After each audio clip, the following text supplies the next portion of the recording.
Queer representation in Indian cinema goes back to its first movie named Badnaam Basti that came out in 1971, followed by movies like Fire starring Shabana Azmi, Amol Palekar's movie Daira that came out in 1996, Darmiya, a 1997 release that starred Kiran Kher and Tabu in very important roles.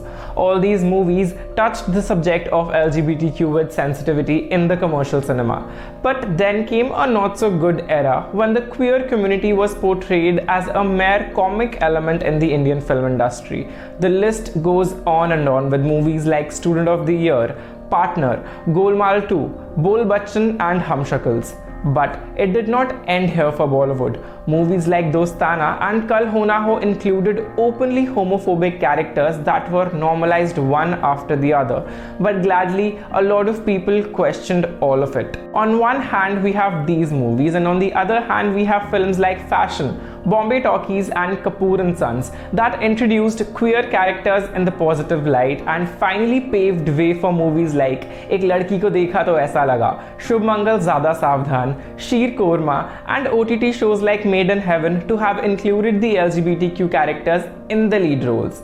It's 2022 and we already have a movie named Badhai Do which released on big screen and is now available on OTT platform. And to the list of these movies mentioned above, we have another gem added to the list known as Cobalt Blue, which after the delay of 4 months is now finally streaming on Netflix. This artistic movie is an adaptation of a book by the same name by author Sachin Kundalkar, who wrote this book when he was just 22 years old. While this movie is more of an exploration of heartbreak, betrayal, and coping up with grief, the movie is also a lot about contradictions. Set in South India, Cobalt Blue revolves around siblings Tanay and Anuja and their typical middle-class Maharashtrian families.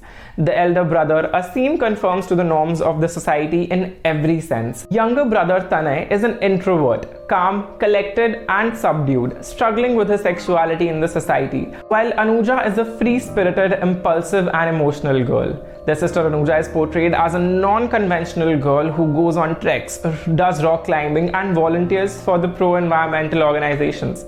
I liked the unusual story and plot, and it was very apparent from the trailer that the siblings have loved the same person, which made it very interesting. I was fascinated how seamlessly the movie weaves not only the themes of queer and straight love stories together, but also added a few more underlying themes into it.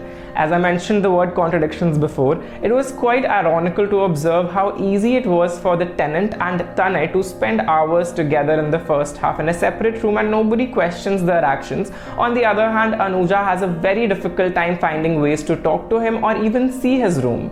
But the table turns very soon when Tanay is forced to hold his feelings for the tenant as well as his emotions to himself, while Anuja is freely expressing her love and desire about the tenant, not only to the brother but also the entire family. In the second half of the movie, there is a short monologue by Tanay's teacher, played by Neel Bhupalam, who shows how difficult it gets for older gay men when it comes to finding love, friendship, companionship in the era while it was a crime and where there was no way to identify who is and who is not from the community. That monologue shows his loneliness and his longing for a partner. To his response, Tanay mentions that there are people making computers and new innovations and they will finally make magic with technology where people like them will be able to find others easily in future. And truly so, we have Tinder and Bumble right in our pockets. Well, these were the clips that I really liked. When it comes to acting, the movie runs on the shoulders of Neelay Mehendale, who has done his job fairly well, as both Prateik Babbar and Anjali Sivaraman are given limited screen time but has given outstanding performances. The cinematography of the movie by Vincenzo Condorelli is so artistic that at points you will feel like you're watching a painting come to life.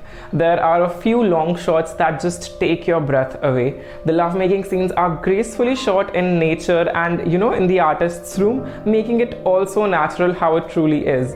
There is one shot that I distinctly remember in the climax when Tanay leaves his house. Posters of the movie named Fire are shown in the background that depicts the fire within Tanay after running from his house. This movie also asks very thoughtful and deep questions and answers the same in a very poetic-like manner. For example, how long should a relationship survive for the world to think it was a good relationship? there are lots of poems as well in the movie, and my favorite one being never make plans with your lover. If you've seen the movie, which one did you like the most? Let me know in the comments below. These were the positives of the movie. Now let me come to some underwhelming aspects that the movie brought.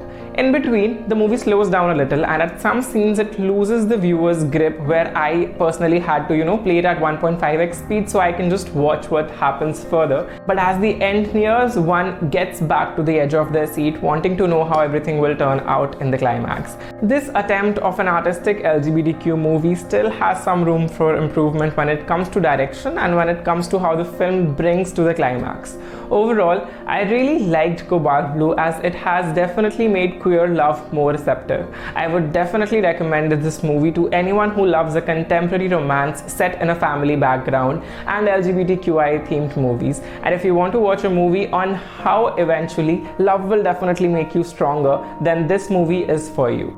So that was the video, guys. Comment below on how did you like the movie. And if you like this review, do subscribe to my YouTube channel while pressing the bell icon so whatever I upload next, you get the notification first. Also remember to follow me on Instagram and Twitter. The handles are right in front of you. Thank you so much.